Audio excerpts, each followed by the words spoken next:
प्रसंग चल रहा था। देवाधिदेव महादेव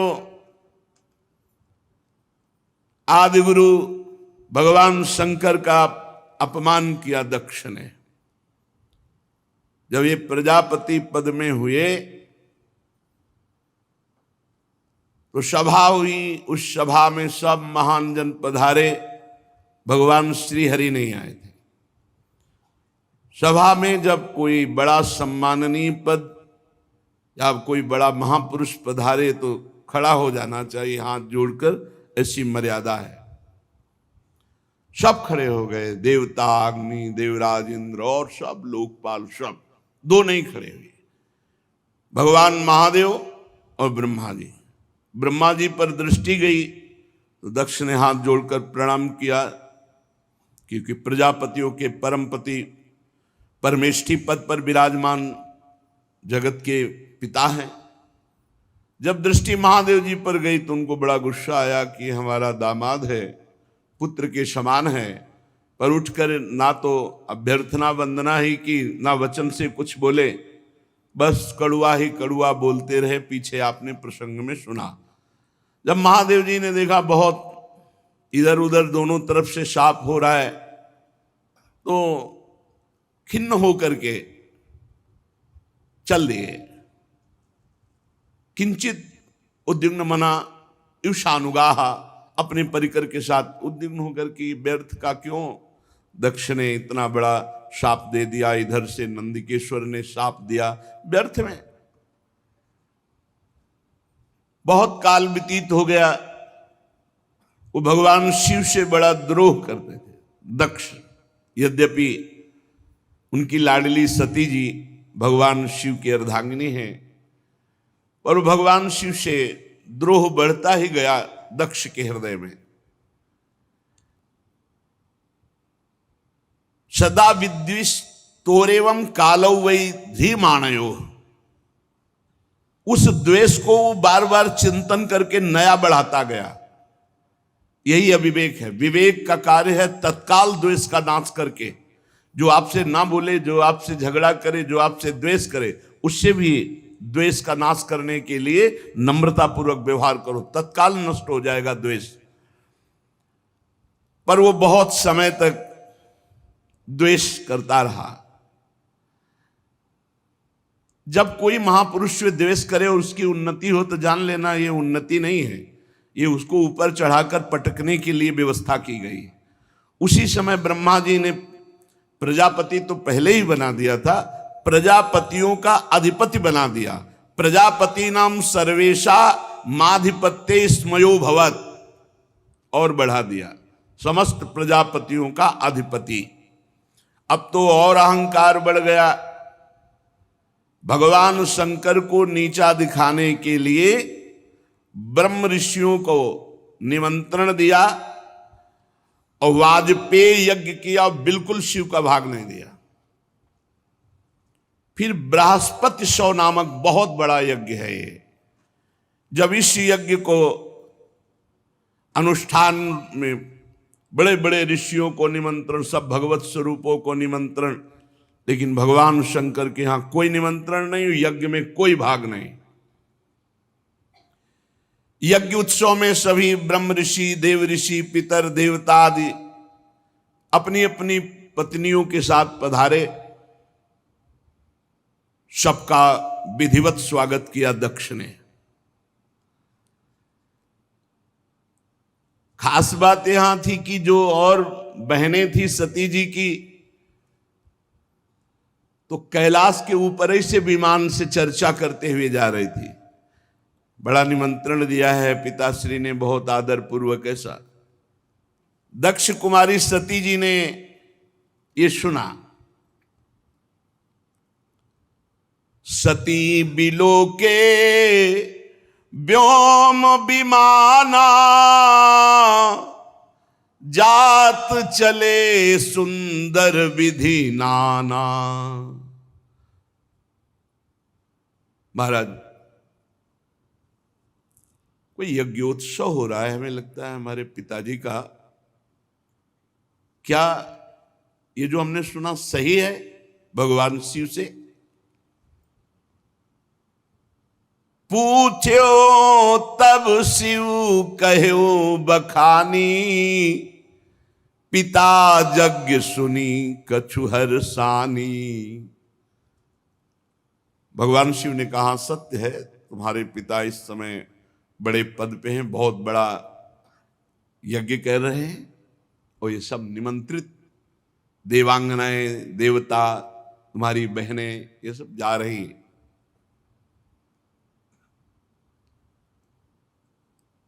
कहा प्रभु मेरी भी इच्छा हो रही, मैं भी जाऊं। जो महेशु मोहिया यसु देही, कछु दिन जाई रहो मिसिए ही। यदि भगवान शिव की आज्ञा हो तो मैं भी उत्सव में सम्मिलित हो जाऊं, वहां जाके दर्शन करूं। पिता भवन उत्सव परम, जो प्रभु आयसु होई, तो मैं जाऊं कृपायतन, सादर देखन सोई। यदि स्वामी का करुणा में प्रभु का आदेश हो तो मेरे पिताजी के यहां बड़ा उत्सव हो रहा है, आपने ही अभी बताया, तो मैं जाऊं, उस उत्सव में सम्मिलित हो जाऊं। क्योंकि जानती भगवान शिव जाएंगे नहीं, बहुत बड़ा द्वेष मानते हैं दक्ष, तो अपने हृदय से वो इतना प्रियता है माता में, पिता में, कि अंबा जी कहते हैं यदि आपका आदेश हो तो मैं जाऊं। अपने स्वामी, अपने प्रीतम से जो द्वेष करता है, अपमान करता है, निंदा करता है, शाप दे दिया, अब प्रधानता प्रियतम की होनी चाहिए या पिता पक्ष की? भगवान शंकर ने कहा कहेहु नीक मोरेहु मन भावा, यह अनुचित नहीं नेवत पठावा। ठीक कह रहे हो, मुझे भी अच्छा लग रहा है, अपने पिता के यहां जाना चाहिए, पर उन्होंने निमंत्रण नहीं दिया। सबको विश्व में निमंत्रण दिया है, पर हमें निमंत्रण नहीं दिया। ब्रह्म सभा हमसन दुख माना, तेहि ते अजहु करहि अपमाना। ब्रह्म सभा में एक बार तब से लेकर अभी तक वो द्वेष ही द्वेष कर रहे हैं और अपमान करते जा रहे हैं। जो बिनु बोले जाहु भवानी, राही न सीलु स्नेहु न कानी। मुझे लगता है कि बिना बुलाए तुम्हें जाना नहीं चाहिए, नहीं तो तुम्हारा सील, स्नेह, शांति, मान, मर्यादा सब भंग हो जाएगी। नहीं जाना चाहिए। तो अंबाजी ने भगवान शिव की तरफ प्रश्नवाचक दृष्टि से देखा। महाराज सारी बात तो आपकी ही है, यदि आप खड़े हो जाते तो मेरे पिता क्यों नाराज होते और ये समस्या ही ना बनती। भगवान शंकर ने कहा तुयोदितम शोभनमेव शोभने, अनाहुता अप्यभियंति बंधुषु। सुंदरी तुम कह सकती हो कि उठ के खड़े होना, प्रणाम करना, अभ्यर्थना करना, आपने क्यों नहीं किया? देहाभिमान से उत्पन्न हुए अहंकारी को हम कभी सम्मान नहीं करते। भगवान शिव क्या कह रहे? देहाभिमान जिसके छाया है, ऐसे अहंकारी, मदाभिमानी, द्वेषी, इनका हम सम्मान नहीं करते। विद्या, तपस्या, धन, सुदृढ़ शरीर, जवान अवस्था और उच्च कुल, ये 6 सत्पुरुषों में तो गुण का काम करते हैं, पर यही अगर नीच स्वभाव वालों में आ जाएं तो अभिमान बढ़ा देते हैं और दोष का काम करते हैं। उनकी विवेक शक्ति नष्ट हो जाती है और वो महापुरुषों का भी अपमान कर देते हैं। इसी से जिन्हें तुम अपना बांधव समझ रही हो वो हमें शत्रु समझ रहे हैं। तुम्हें नहीं जाना चाहिए। बाण से बिंदने पर हृदय में उतना कष्ट नहीं होता जब प्रियजनों के द्वारा वाणी से हृदय भेद दिया जाता है। रात दिन वो वाणी वाले दुख देते रहते हैं, पीड़ा देते रहते हैं। सुंदरी, तुम जानती हो कि तुम्हारे पिता बड़ी उन्नति को प्राप्त हैं। वे तुम्हें बहुत प्रेम भी करते थे,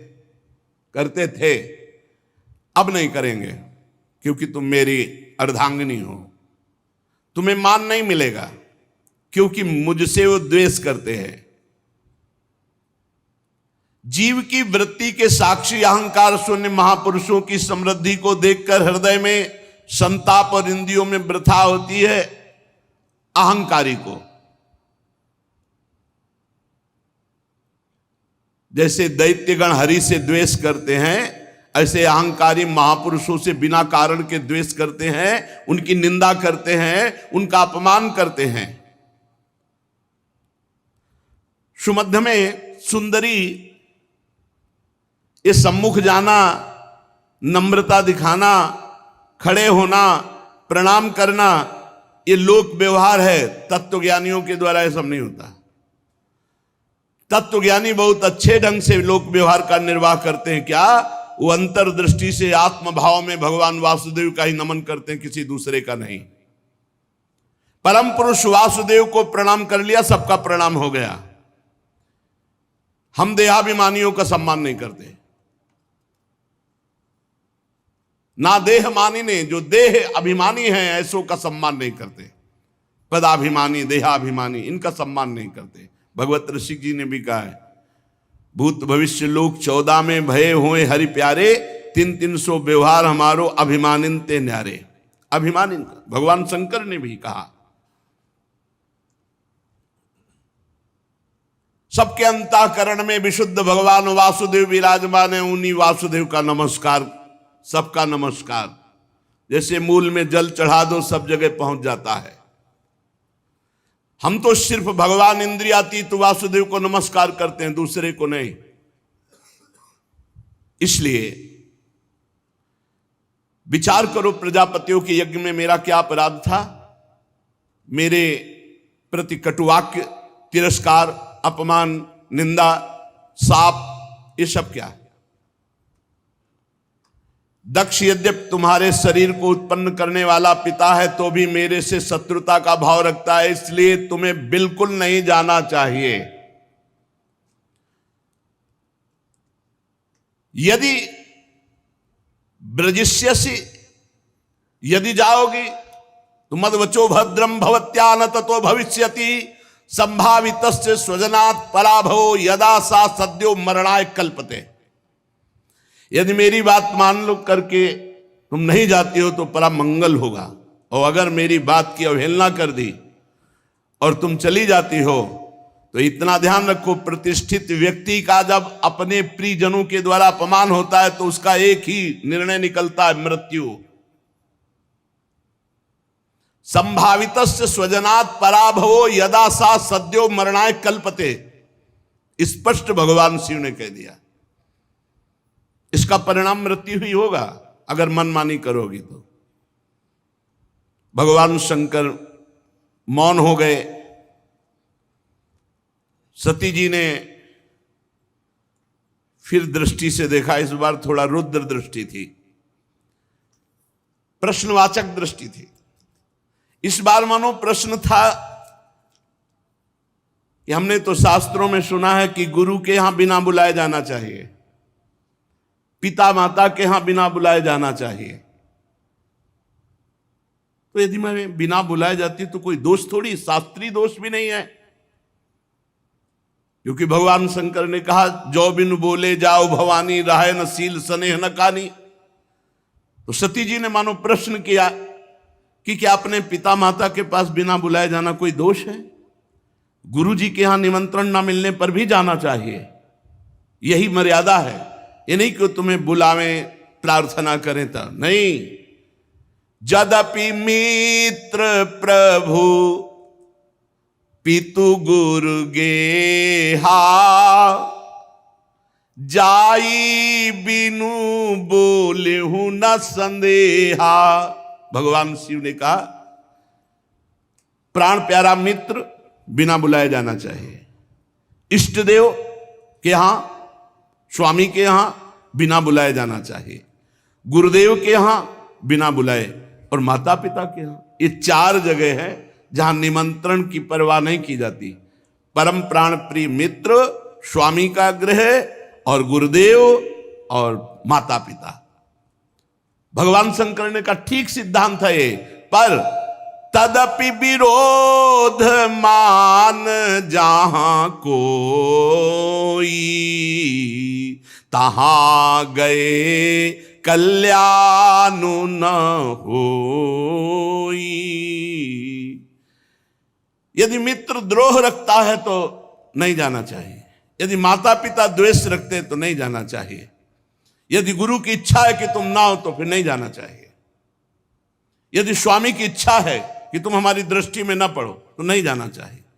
तदपि विरोध मान जहां कोई, तहां गए कल्याण न होई। भगवान शिव ने कहा वहां नहीं जाना चाहिए। भांति अनेक शंभु समुझावा, भावी बस न ज्ञान उर आवा। भगवान शंकर बहुत प्रकार से समझा रहे हैं, लेकिन अंबाजी को भगवान शंकर की सीख इस समय अच्छी नहीं लग रही। क्यों? क्योंकि ममत्व जोर कस गया। माता पिता बहनों का प्यार, बड़ा उत्सव है, सबसे मिलेंगी, ये जोर कस गया तो आद्य गुरु भगवान शंकर प्राण प्रीतम है, उनकी बात अच्छी नहीं लगी। खड़ी हो गई सती जी और अपने परिवार के जनों के दर्शन की इच्छा से कैलाश से चल पड़ी। फिर लौट आती है, फिर भगवान शंकर को देखती है, फिर चल पड़ती है, फिर लौट आती है। इस प्रकार कई बार ऐसी दुविधामयी स्थिति हुई। बंधुजनों की प्रबल मिलने की इच्छा और महादेव जी नाराज ना हो जाए, ये ऐसी दुविधा दुचित स्थिति आ गई। बार बार निकलना, बार बार वापस आना। आखिरी बार भगवान की शंकर की तरफ रोष दृष्टि से देखा, कांपने लगा शरीर सती जी का, और ऐसा लगा मानो भस्म कर देंगी। ततो विनिः स्वस्य सती विहाय तम शोकेन रोषेण च दूयता हृदा। शोक क्रोध चित्त को बेचैन कर दिया और भगवान शंकर की तरफ रुद्र दृष्टि से देखा। आखिरकार जिन भगवान शिव ने अपना अर्धांग उनको बनाया, उनको छोड़कर वो लंबी लंबी सांस लेती हुई माता पिता के घर की तरफ चल पड़ी। जब देखा महादेव जी ने कि अब सती जी तो रुकेंगे ही नहीं, तो कई हजार रुद्रगणों को आदेश किया और अपने निजी वाहन वृषभराज नंदकेश्वर को आदेश किया, जाओ तुरंत जाओ। हजारों भगवान शिव के पार्षद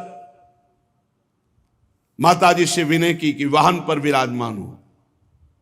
अपने वाहन पर नहीं माताजी जा रही, भगवान शिव के वाहन नंदकेश्वर वृषभराज पर विराजमान हुई। मैना पक्षी गेंद दर्पण जितना सामग्री श्रृंगार की, श्वेत छत्र चंवर माला राजचिन्ह दुंदुभी शंख बांसुरी और हजारों की संख्या में शिव पार्षद आसपास से ये भगवान शिव ने अपनी तरफ से। माता जी आखिरी बार तो बहुत रुद्र दृष्टि देख करके गई। अब जब सेवकों के साथ यज्ञशाला में प्रवेश किया तो वहां ब्राह्मण लोग वेद ध्वनि उच्च स्वर से होड़ लगी हुई थी। देखा स्वर्ण डाब चर्म आदि के जो मिट्टी काठ आदि के पात्र अलग अलग, सब देवताओं का भाग, सबकी व्यवस्था, लेकिन पूरी यज्ञ में कहीं भी भगवान शंकर का कोई स्थान नहीं, कोई भाग नहीं। सती जी को जे ही दक्ष ने देखा तो बड़े क्रोध दृष्टि से देखा और कोई आदर नहीं, कोई बातचीत नहीं। सती जी ने देखा, अरे मेरे प्रीतम का कहीं यज्ञ में कोई भाग नहीं और ये पिता होकर मेरे साथ ऐसा बर्ताव। बहनें जो बड़ी मुस्कुराती हुई एक उपहास जनित ऐसे, निमंत्रण तो गया होगा आपके पास। सती जी हमारे पास, हमारे लिए तो वाहन भी गया था, व्यवस्था भी गई थी। अच्छा भले आ गए, उपहास। केवल एकमात्र सती जी की माता उस सहृदय प्रेम से मिली। सादर भले ही मिली एक माता, भगिनी मिली बहुत मुस्काता। दक्षिण कछु पूछी कुशलाता, सती बिलो की जरे सब गाता। सती जाई देख्यू जब जागा, कतहु न दीख शंभु कर भागा। तब चित चढ़े जो शंकर कहेऊ, प्रभु अपमान समुझी उर दहेऊ। सती जी ने देखा कि बहनें मुस्कुरा करके मिल रही हैं, पिता तो देखते ही जल गया और भगवान शंकर का कहीं कोई भाग नहीं। बहुत क्रोध आया, मानो संपूर्ण लोगों को अंबा भस्म कर देंगी। दक्ष की तरफ देखकर कहा, कर्म मार्ग के अभ्यास में घमंडी शिव जी से द्वेष करता है। तब तक मर्यादा रहती जब तक इष्ट पर प्रहार न हो। अगर इष्ट के संबंध पर प्रहार हो तो जैसे पिताश्री कह के बात करने वाले प्रहलाद जी ने दैत्यराज कह के बात किया, ऐसे का कर्म मार्ग के अभ्यास में लगा हुआ घमंडी तो भगवान शिव से दोह करता है। लड़खड़ा रही थी क्रोध में वाणी अंबा जी की, तू पिता है क्या? तू जानता है भगवान शंकर से बड़ा कोई सृष्टि में है? नायस्य लोके त्यतिसायनः प्रियस तथा प्रियो देह भृताम प्रियात्मना तस्मिन् समस्तात्मनि मुक्त वैरिके रीते भवंतम कतमः प्रतीपयेत। तू जानता है जिनका न कोई प्रिय है ना प्रिय है, सदैव अपने आत्म स्वरूप में निमग्न रहते हैं, उनसे वैर किया तूने। सर्व कारण परमेश्वर भगवान शिव से तेरे जैसा घमंडी और कौन हो सकता है जो वैर करे? ब्राह्मणों, तुम लोग दोष देख रहे हो फिर भी यज्ञ करा रहे हो। साधारण पुरुष ऐसा नहीं कर सकता। जिस यज्ञ में भगवान शिव का भाग नहीं दिया गया, अहंकार पूर्वक करता है, वो यज्ञ कैसा? इसका मतलब तुम सब दंड के भागी बनोगे। खेद है, महापुरुषों का अपराध जिस सभा में होता है, सभा सहती पूरी सभा को दंड भोगना पड़ता है, पूरी सभा को। जो दुष्ट मनुष्य स्वरूप इस शरीर को आत्मा मानता है और भगवान शिव से या महापुरुषों से द्रोह करता है, निंदा करता है, उसका सर्वनाश निश्चित होता है। महापुरुष नहीं करते कुछ, उनकी चेष्टा पर ध्यान भी नहीं देते, परंतु उनके चरणों की धूल उस महान अपराधी को भस्म कर देती, नष्ट कर देती है। महापुरुषों की निंदा जैसा जघन्य कार्य इन देहाभिमानी को ही शोभित होता है। शिव, ये दो अक्षर एक बार जिसकी मुख से निकल जाए तत्काल समस्त पापों का नाश करके परम पद प्रदान कर देते हैं। शिव, भगवान शंकर की आज्ञा का कोई उल्लंघन त्रिभुवन में कर सके? पवित्र कीर्ति मंगल में मेरे स्वामी शंकर से द्वेष करता है पिता, तू अमंगल रूप है, तेरा सर्वनाश निश्चित है। अंबा जी बोली, अरे भगवान शिव तो महापुरुषों के भी महापुरुष है, जिनका मन मधुकर ब्रह्मानंद रस में डूबा रहता है, जिनके चरणों की सेवा के लिए सनक सनंदन सनातन सनत कुमार बड़े बड़े ब्रह्म ऋषि याचना करते हैं। उन विश्वबंधु विश्व आत्मा भगवान शिव से वैर तेरे जैसा अहंकारी ही कर सकता है। अरे भगवान शिव स्मशान भूमि की चिता को लगाते हैं, नरमुंडों की माला पहनते हैं, जटा बिखेरे भूत पिशाच साथ रखते हैं, पर उनके चरणों से गिरे हुए निर्माल्य को ब्रह्मा आदि बड़े बड़े देवता मस्तक पर धारण करते हैं।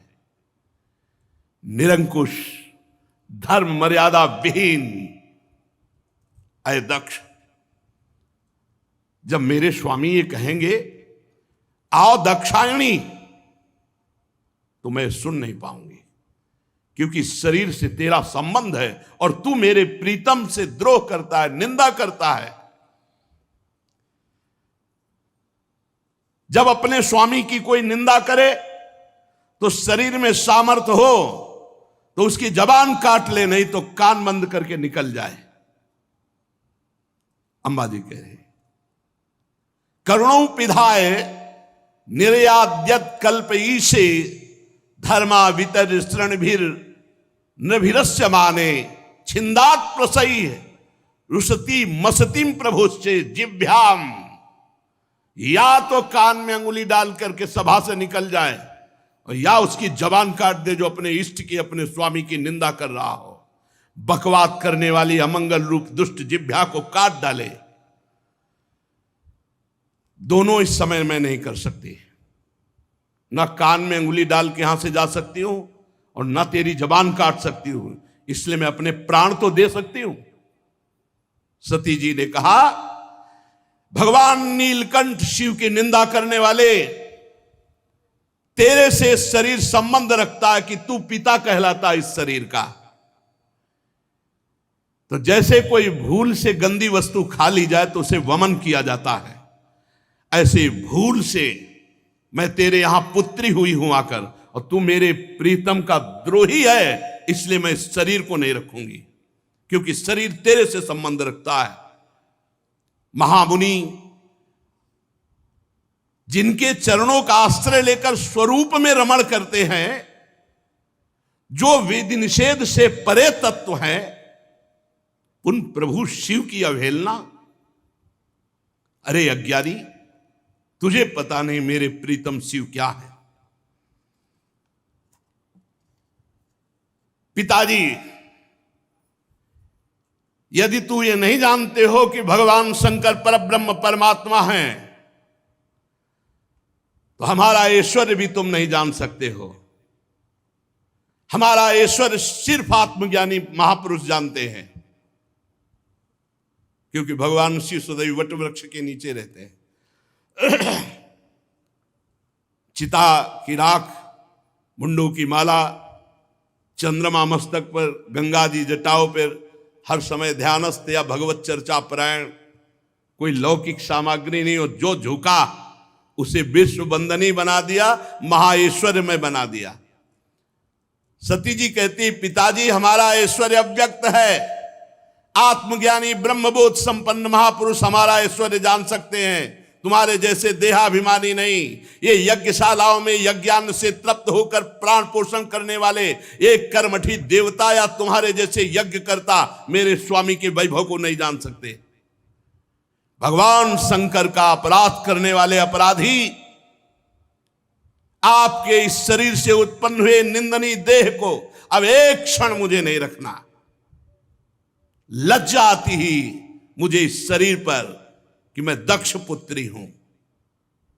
मेरे प्राण प्रीतम शिव का अपराध करने वाले, तुझे धिक्कार, और तेरी पुत्री कहलाने वाले शरीर को धिक्कार।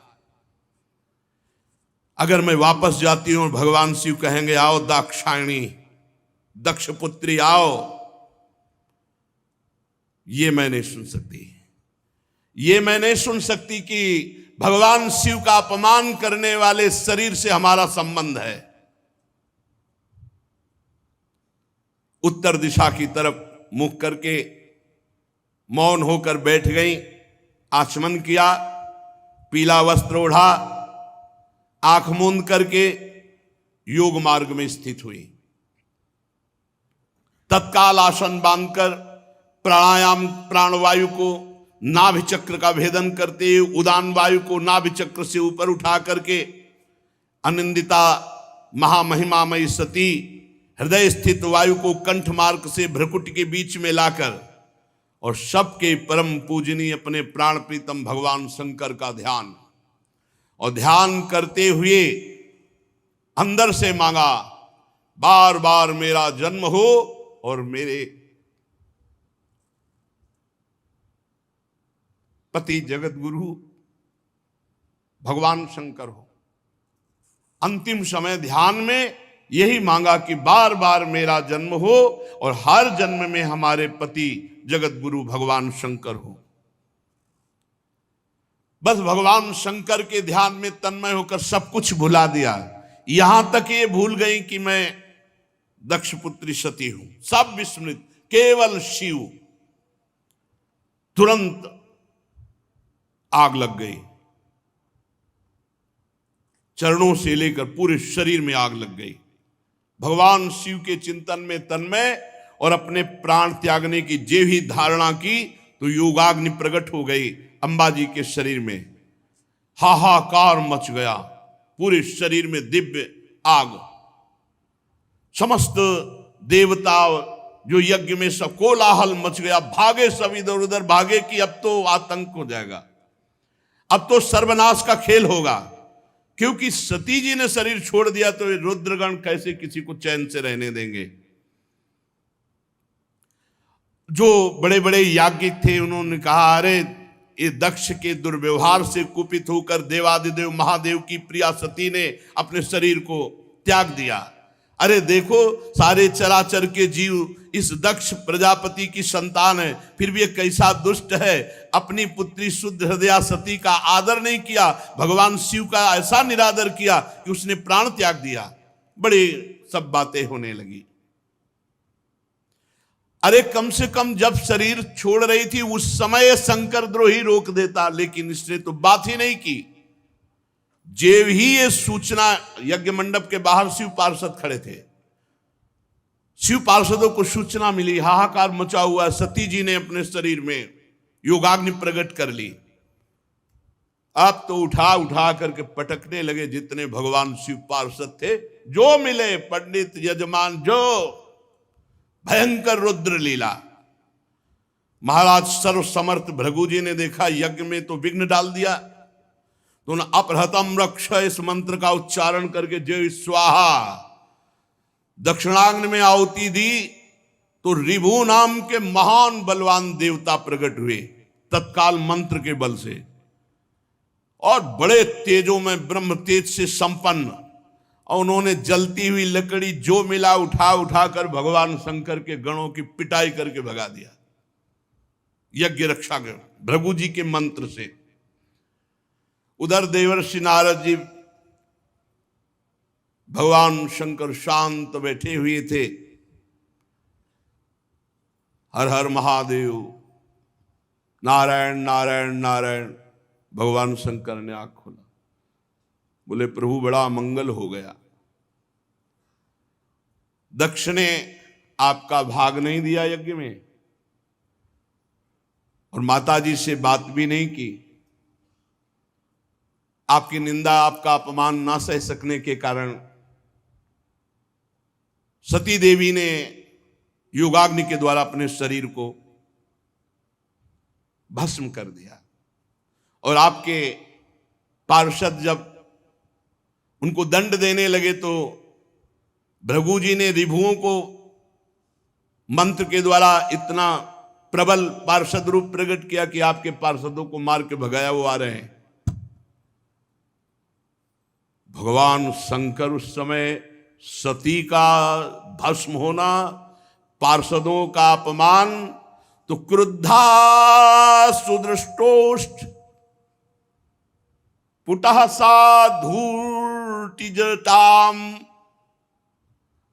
भगवान शिव क्रोध से ओठ चबाने लगे और जटाएं से बिखेर ली और एक जटा पकड़ी जो बिजली की तरह चमक रही थी और उखाड़ कर पृथ्वी पर पटक दिया एक जटा को।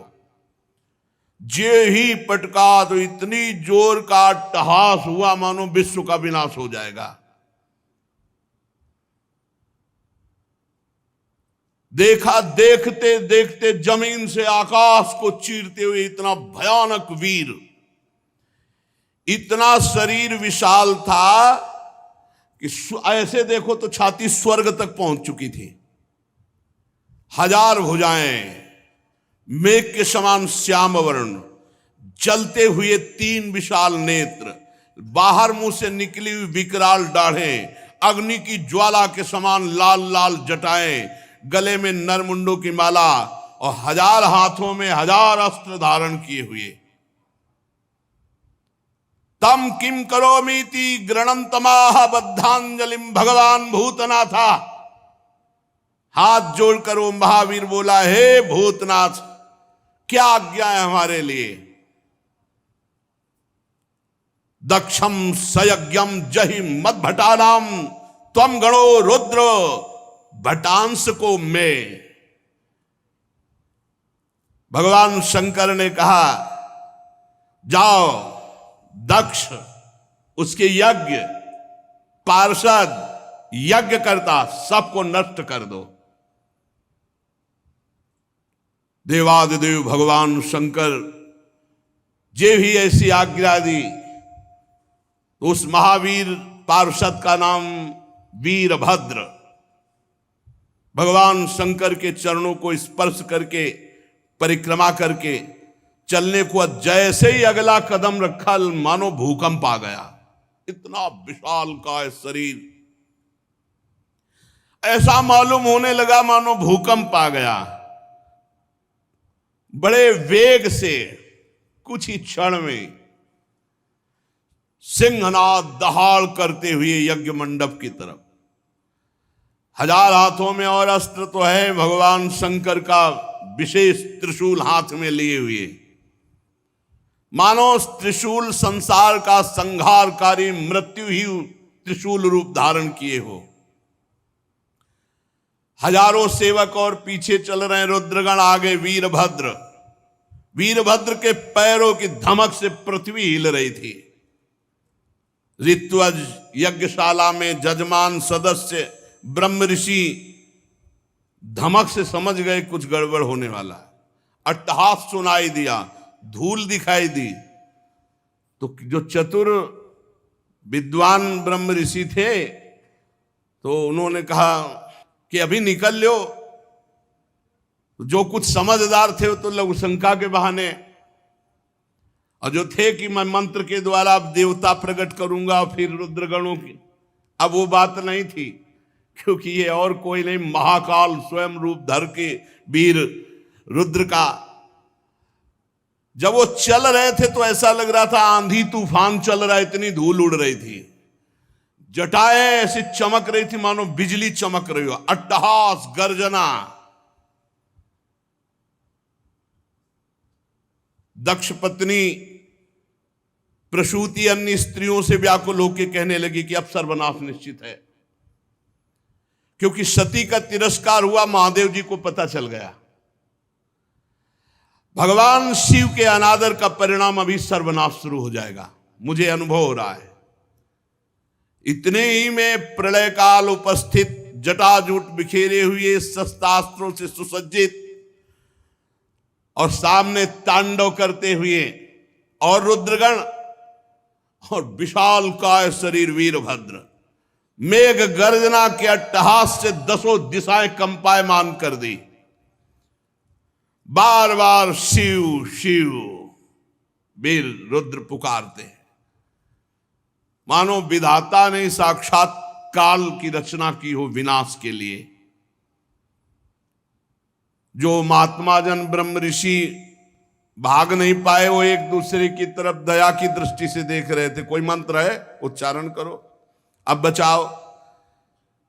इसी समय दौड़ करके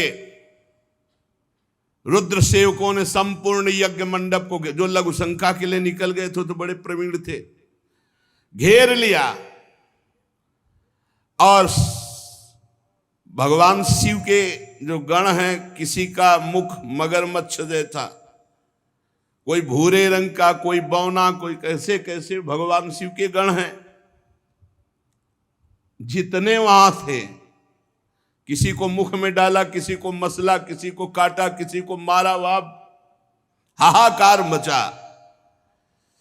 किसी ने यज्ञशाला के खंभों को तोड़ दिया, किसी ने यज्ञ के पश्चिम भाग को नष्ट कर दिया, किसी ने सभा मंडप को, किसी ने उत्तर भाग को, किसी ने यजमान गृह को, किसी ने पाकशाला को, किसी ने यज्ञ के पात्र जो देवताओं के भोग, लघुशंका का यज्ञ नष्ट हो, दक्ष नष्ट हो और संपूर्ण सभा को दंड मिले, ये भगवान शिव का आदेश है। जो अग्नियां घी से तृप्त लघुशंका, पेशाब, हर देवता को दंड मिल रहा है। यहां भगवान शिव का तांडव शुरू। रुजुर यज्ञ पात्राणि तथैकेगाग्नीन नाशयन कुंडेषु मूत्रयन केचिद भिर्दुर्वेद मेखला। कोई यज्ञ कुंड में पेशाब कर रहा है, कोई वेदिक जो मंत्रों से मेखला सूत्रों से सुरक्षित रखा गया तोड़ दिया। कोई भी अग्नि वहां सुरक्षित नहीं थी जिसमें लघुशंका न की हो, सब बुझा दी। और जो बड़े बड़े ऋषि शुरुआत लिए थे, पकड़ पकड़ के दाढ़ी मार पिटाई दक्षगण। भगदड़ मच गई पूरी यज्ञशाला में। जो देवता भागे उठा के पटक दिया। मणिमान जी ने भृगु जी को, जो देवता रिभु प्रकट किए थे, बांध लिया, उठा के पटक दिया और छाती में धर करके चरण की दाढ़ी उखाड़ी। चंडीस ने पूखा को, जब वो साप दे रहे थे ना, देखते जो हंस रहे थे, और जब सती जी नाराज होके बोल रही थी तब हंस रहे थे, तो चंडीस ने पहला घूंसा मारा कि 32 उनके बाहर निकल आए। जो पूषा देवता थे, नंदीश्वर ने भग देवता को पकड़ा हो, आंख दिखा दिखा के दोनों आंखें फोड़ दी। और वीरभद्र ने प्रजापति दक्ष को ऐसे, जैसे बाज अपने पंजे में पकड़ लेता छोटे पक्षी को, ऐसे दक्ष प्रजापति को पकड़ा। भगवान शंकर के रुद्रों की जो सेना थी, भयंकर लीला शुरू हुई। बड़े बड़े देवता गिरा के मार पत्थर कुचल रहे हैं। जितने ऋत्वा सदस्य देवता जितने आए हुए निमंत्रण में थे, कोई ऐसा नहीं जिसको पीटा ना हो, जिसके अंग भंग ना हो गए हो। भगदड़ मच गई पूरी, किसी को भागने नहीं दिया, आसपास से घेरे हुए। भृगु जी शुरुआ हाथ में लिए थे। वीरभद्र का बड़ी लंबी दाढ़ी उखाड़ ली गई।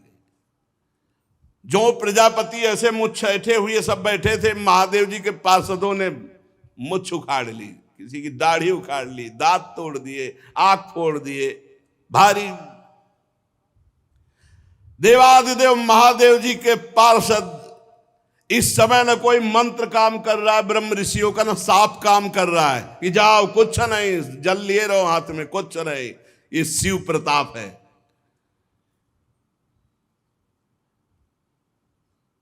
महादेव जी के जो कटु वचन सुन रहे थे कानों में, कान छेद दिए, जो हंस रहे थे दांत तोड़ दिए।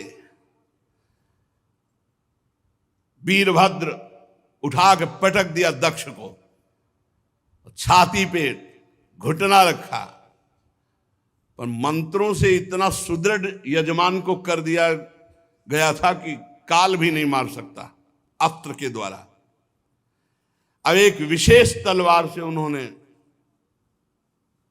लेकिन खरोच भी नहीं लगी दक्ष के गले में। हर शस्त्र का प्रयोग किया वीरभद्र ने, लेकिन मंत्रों के बल से जजमान सुरक्षित थे, दक्ष का एक रोम भी नहीं काट पाए। तब वीरभद्र ने कहा जरूरत ही नहीं अस्त्र की, धरालाद और पकड़ के खोपड़ी ऐसे ऐठ करके, वैसे किसी अस्त्र से नहीं काट, ले तुम्हारे मंत्र काम। सब मंत्रों को ऐठ करके खोपड़ी और जो पूर्णाहुति जैसे होती है ऐसे यज्ञशाला में झोंक दिया दक्ष की खोपड़ी को। यजमान दक्ष का धड़ लेकर के यज्ञाग्नि में, भूत प्रेत पिशाच तांडव कर रहे हैं यज्ञ में, हाहाकार मच गया। वीरभद्र ने संपूर्ण यज्ञ को विध्वंस कर दिया, कोई सुरक्षित नहीं, सब नष्ट भ्रष्ट किया और क्षण में कैलाश वापस। भगवान शिव को प्रणाम किया और कहा प्रभु जैसा आपने आज्ञा की थी वैसा ही हुआ। त्रिशूल पट्टिस गदा पर एक मुदगर आयुधों से छिन्न भिन्न होकर ऋत्वत सदस्य जजमान सब नष्ट भ्रष्ट कर दिए गए। अब उनमें जिनकी सांसें चल रही थी, अब ऐसे ऐसे महापुरुष थे, अंतर ध्यान हुए, ब्रह्मा जी के पास कहूं पहुंचे, बोले प्रभु ऐसा ऐसा सब पूरा। दो नहीं गए थे इस यज्ञ में, न ब्रह्मा जी गए थे न भगवान हरि गए थे। ये पहले से जानते थे कि जहां शिव का अपमान होता है वहां सर्वनाश लीला होती है, इसलिए यज्ञ में नहीं गए थे, न ब्रह्मा जी न श्री हरि। जब जो बचे हुए देवता वो जा करके वहां प्रार्थना की, सब अंग भंग। भगवान श्री हरि ने कहा परम तेजस्वी पुरुष का अगर कोई दोष भी बन जाए तो उसका अपराध नहीं करना चाहिए, फिर निर्दोष महापुरुष का अपराध करने पर तो सर्वनाश हो ही जाएगा। अगर वो तेजस्वी पुरुष है, अगर उससे कोई अपराध भी बन जाए तो उसके साथ अपराध के बदले में अपराध न करे, नहीं तो नाश हो जाएगा। फिर जो निर्दोष महापुरुष हैं उनकी निंदा उनका अपमान तो सर्वनाश कर ही देगा। और फिर तुम लोगों ने भगवान शंकर का अपमान, भगवान शंकर की निंदा, भगवान शंकर को भाग न देना। चलो अब जो हुआ सो हुआ, सब चलो भगवान शंकर के पैर पकड़ो। तुम लोग शुद्ध हृदय से यदि भगवान शंकर की प्रार्थना करोगे तो बहुत जल्दी, आशुतोष हैं वो बहुत जल्दी प्रसन्न हो जाते हैं। दक्ष के दुर्वचन, दक्ष का अपमान, प्रिया सती का वियोग, इसलिए तुम यदि मंगल चाहते हो, दूसरा संकल्प ना बनने पावे, सब चलो भगवान शंकर के पैर पकड़ो चल के, क्षमा अपराध मांगो। अगर दूसरी बार कुपित हो गए तो लोकपालों के सहित लोक के लोक भस्म हो जाएंगे, किसी की ताकत नहीं कि बचा सके। भगवान ने ऐसा कहा। भगवान रुद्र परम स्वतंत्र हैं, उनकी सामर्थ्य को न तो कोई ऋषि मुनि जानता, न कोई देवता जानता है, न देवराज इंद्र जानते हैं, न यज्ञ स्वरूप और कोई, और यहां तक कि मैं स्वयं नहीं जानता हूं क्यों कितने सामर्थ्यशाली हैं। इसलिए एक ही उपाय है, चलो सब चरण पकड़ लो भगवान शंकर की।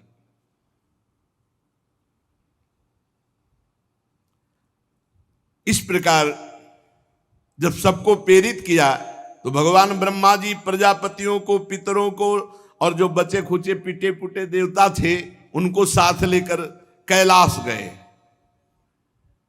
कैलाश पर्वत दिव्य औषधियों से, दिव्य मंत्रों से और योग आदि से सुरक्षित है। ऐसा नहीं कि हर कोई कैलाश में प्रवेश पा लेगा। दिव्य औषधियां, दिव्य मंत्र, दिव्य योग आदि और दिव्य देवता किन्नर गंधर्व आदि के द्वारा सुरक्षित है।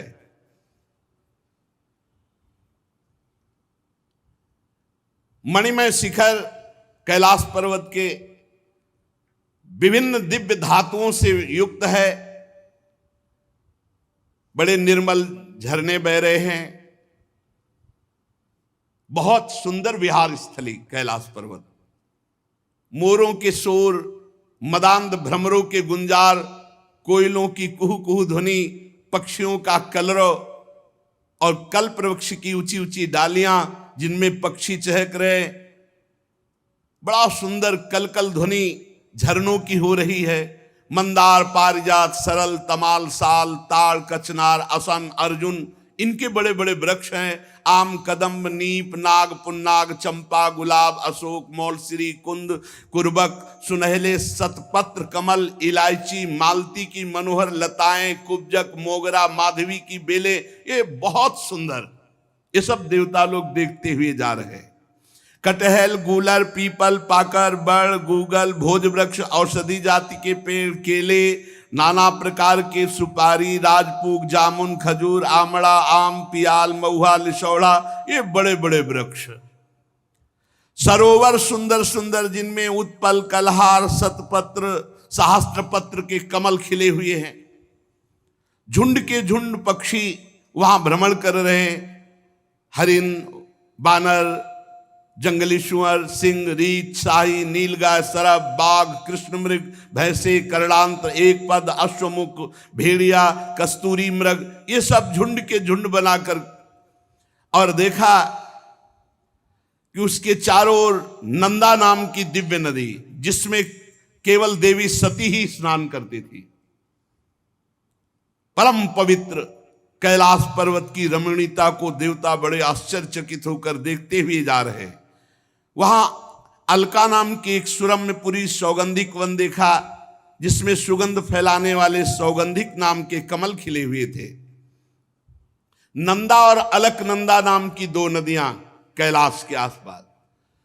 तीर्थपाद श्रीहरि के चरण रज के संयोग से अत्यंत पवित्र अलकनंदा, देवगंगा। अलकापुरी चांदी, सोने, बहुमूल्य मणियों, सैकड़ों विमानों से छाए। इसके बाद जैसे बिजली चमकती है, ऐसे तेजों में शिखर कैलाश के। कुबेर भगवान के सेवक शंकर जी के हैं। अलकापुरी कुबेर की राजधानी है। उसको छोड़कर जब आगे बढ़े तब देखा 100 योजन ऊंचा बट वृक्ष, 100 योजन ऊंचा, 100 योजन 400 कोस। सायोजन सतोत्सेधः पादोन विटपायतः। 100 योजन ऊंचा बट वृक्ष, 400 कोस ऊंचा। 75 योजन चारों तरफ डाले। 75 योजन, 75 योजन, 75 योजन, 75 योजन चारों तरफ। और हर ऋतु बट वृक्ष के नीचे, कहीं वर्षा ऋतु, कहीं शरद ऋतु, कहीं शिशिर ऋतु, हर ऋतु। ये भगवान शिव का बैठने का बट वृक्ष है। 100 योजन ऊंचा, 75 योजन की चारों तरफ डाले, और 6 ऋतुएं, और पूरे वट वृक्ष में एक भी घोंसला नहीं, एक भी पक्षी नहीं बैठेगा। भगवान शिव का ये वास स्थल, ये महायोगमय वट वृक्ष है। सब ब्रह्मादि देवताओं ने देखा भगवान शंकर विराजमान है, शांत स्वरूप, गौर वर्ण। भगवान भूतनाथ का श्रीअंग बड़ा ही आकर्षणकारी गौर वर्ण। सनक सनंदन सनातन सनत कुमार और सिद्धगण और कुबेर और भी बड़े बड़े ब्रह्म ऋषि सब हाथ जोड़े बैठे हुए हैं। देवर्षि नारद सनातन ब्रह्म के विषय में कुछ प्रश्न किया, उसका उत्तर भगवान शिव दे रहे हैं। भस्म, त्रिपुंड, जटा, मृगचर्म, मस्तक पर चंद्रकला धारण किए हुए बैठे हुए भगवान शिव। बड़ा सुंदर रूप है। ये जो स्वरूप इस समय बताया जा रहा है, कृतोरौ दक्षिणे सभ्यम पाद पद्मम च जानुजी, ये हमारे ध्यान का विषय था। बाहुम प्रकोष्ठे क्षमाला मासीनम तर्क मुद्रया, बायां चरण दायां चरण ऐसे हिलगा हुआ है, बायां चरण दाहिनी जांग पर है और बायां हाथ बाएं घुटने पर, यहां कलाई में रुद्राक्ष की माला और तर्क मुद्रा से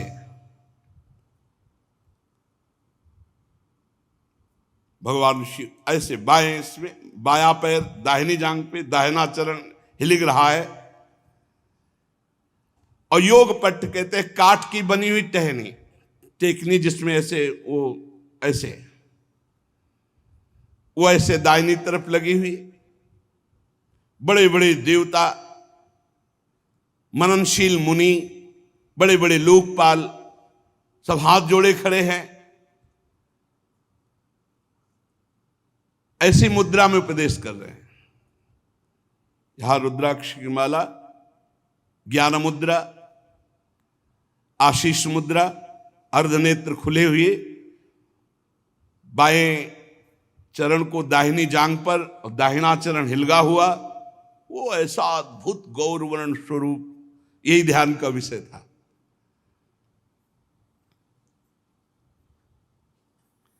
समस्त देवता दैत्यों के अधिपति ब्रह्मादि सब महादेव जी के चरण कमलों की वंदना की।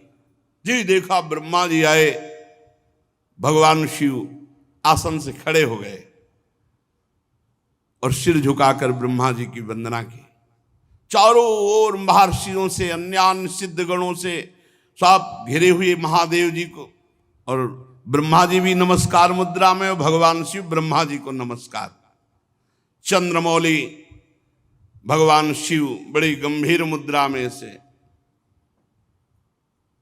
हंसते हुए ब्रह्मा जी ने कहा, जाने त्वामीशं विश्वस्य जगतो योनि बीजयो शक्ति शिवस्य च परम यत्तत् ब्रह्म निरंतरम। मैं जानता हूं स्वामी, आप संपूर्ण जगत के रचयिता है, पालन करता है और संहार करता है। ब्रह्मा जी कह रहे हैं विश्व की योनि शक्ति और विश्व के पुरुष शिव स्वरूप आप ही पर ब्रह्म है, आपसे ही संपूर्ण सृष्टि प्रकट होती है, शिव और शक्ति से। भगवान आप शिव शक्ति से संपूर्ण लीला करते हुए इस जगत को मकड़ी के जाले के समान प्रकट करते हैं, इसी पर खेलते हैं। आपकी ही बांधी हुई वर्णाश्रम धर्म की मर्यादा है। महामंगल में महेश्वर जो आपकी आराधना करते हैं, वो स्वर्ग चाहे तो स्वर्ग, मोक्ष चाहे तो मोक्ष, धन चाहे तो धन, जो चाहे आप प्रदान करते हैं। महानुभाव, हम सब आपको प्रणाम करते हैं, अपने आप को आपके चरणों में समर्पित करते हैं। प्रभु, ये पशु स्वभाव वाले लोगों की गलती पर आप क्रोध न कीजिए। प्रभु आप कृपा कीजिए। ये देहाभिमानी लोग, इनकी नीयत अच्छी नहीं होती, ये दूसरों की उन्नति देखकर रात दिन कूढ़ा करते हैं और बड़े मर्म भेदी अज्ञानी दुर्वचन बोलते रहते हैं। प्रभु आप जैसे महापुरुषों को इनको दंड देना उचित ही है, पर अब शांत हो जाइए। प्रभु ये अज्ञान के द्वारा मारे हुए हैं। देवाधिदेव भगवान आप प्रसन्न होइए। ब्रह्मा जी ने, समस्त देवताओं ने बड़ी प्रार्थना की। कहा प्रभु यदि आप प्रसन्न हैं तो भगत देवता के नेत्र फोड़ दिए गए, उनके नेत्र मिल जाएं। भृगु जी की दाढ़ी जम आवे, जिन जिन के दांत मुंह आंख सब तोड़े गए हैं, सब देवता सबके अंग ठीक हो जाएं। रुद्रदेव जो जहां घायल हुआ है, जो जहां मारा गया है, वो वहीं से जी जाए, उसके अंग जग जाएं। और प्रभु अब कृपा करो, जजमान भी जिंदा होना चाहिए, यज्ञ भी पूरी होनी चाहिए। महादेव जी ने कहा मैं किसी पर नाराज नहीं होता हूं। देखो भगवान शिव ने कहा मैं किसी पर नाराज नहीं होता हूं। इत्यजे नानुनीतेन भवेन परितुष्यता नाघम प्रजेश बाला नाम वर्णये नानुचिंतये, क्योंकि मैं जानता हूं देव मायाभिभूता नाम दंडस्तत्र धृतो मया। ये अपराधी लोग अपने कर्म के परिणाम में खुद नष्ट हो जाते हैं, मैं नाराज नहीं होता हूं। मैं तो केवल ये सावधान करता हूं कि तुम्हारा कर्म ही दंड रूप भयंकर धारण करके तुम्हें नाश कर देगा। ये उनका कर्म ही था जो वीर रुद्र के रूप में गया और नाश कर दिया। चलो सबके अंग भंग जिनके हुए हैं सबके अंग नवीन जागृत हो जाएं। जागृत हो गए। भग देवता मित्र देवता भृगु जिसका जो जो कुछ नष्ट हुआ वो सबके पूषा के दांत नए नहीं लगेंगे। अब हलुआ का भोग लगेगा इनको, बहुत खिल्ली उड़ा रहे थे, इनके दांत नहीं आएंगे केवल, और सबके अंग आ जाएं। अब इनके पिसा हुआ भोग लगेगा। और दक्ष प्रजापति का सिर तो जल गया, बकरे का सर लगा दिया जाए, भगवान शिव ने कहा, और यज्ञ पूरी की जाए, और यज्ञ का आखिरी भाग मेरा, तो यज्ञ पूरी हो जाएगी। जिनकी भुजाएं टूट गई हैं याज्ञिकों में से, तो अश्विनी कुमार की भुजाओं से, भृगु जी की दाढ़ी भृगु जी जैसी नहीं जगेगी, बकरे जैसी जगेगी। याद तो रहेगा इनको। भगवान शंकर के वचन सुनकर ब्रह्मा जी बोले धन्य है धन्य है। अरे किसी तरह प्रसन्न तो हो गए। धन्य नहीं तो दोबारा तीसरा नेत्र खोल देते तो लोक और लोकपाल सब भस्म हो जाते। शिव है शिव, जो इनको जानते नहीं है उसे बोले भगवान शंकर अपने में आ जाए तो कोई है ही नहीं, कोई है नहीं, कोई नहीं है मगर अपने भोले हैं बस इतनी बात समझो। इसीलिए इनकी कृपा से ही सब कुछ प्राप्त होता है। हरि की प्रसन्नता, हरि की भक्ति, हरि का प्रेम। आप जानते हो राधा वल्लभ जी कौन है? इन्हीं की आत्मा है, इन्हीं से प्रकट हुए हैं, इन्हीं से प्रकट हुए भगवान शिव है। भगवान शिव ने जब ऐसा भगवान शंकर के वचन सुनकर के कि भगवान शिव प्रसन्न हो गए, धन्य है सब देवता, अब वैसा ही किया गया। महादेव जी से कहा गया कि यज्ञशाला में पधारो, तो ब्रह्मा जी लेके गए महादेव जी को यज्ञशाला में। भगवान शंकर की दृष्टि पड़ते ही सब जीवित हो रहे जितने मारे गए थे, और जैसा जैसा विधान किया वैसा सबके अंग। अब एक जो यज्ञ पशु बकरा, वो उसका सर दक्ष के गर्दन में जोड़ा गया। जे ही जोड़ा गया तो शिव दृष्टि पड़ते ही उठ गए। बहुत कड़ुआ बोलते थे। शिव को देखा अब तो हृदय एकदम, महादेव जी की स्तुति करना चाहते थे पर सती जी का स्मरण आने पर आंसू आ गए और चिल्ला चिल्ला करके वो रोने लगे। प्रेम विह्वल प्रजापति दक्ष जैसे तैसे अपने को रोका। अब बकरे की आवाज में क्या होता है स्तुति, बहुत जोर के बोलते थे। भगवान शंकर कुछ बोल ही नहीं पा रहे, तो भगवान शंकर ने सामर्थ्य दी। तब दक्ष बोले भूयान अनुग्रह अहो भवता कृतो में दंडस्त्वया मयि भृतो यद्यपि प्रलब्धा ना ब्रह्म बंधुश्चवान भगवन् नवज्ञा तुभ्यम हरेश्च कुतएव धृत व्रतेषु।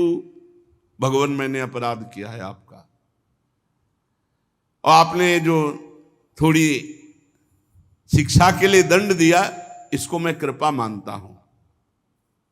आज मेरा अहंकार नष्ट हो गया।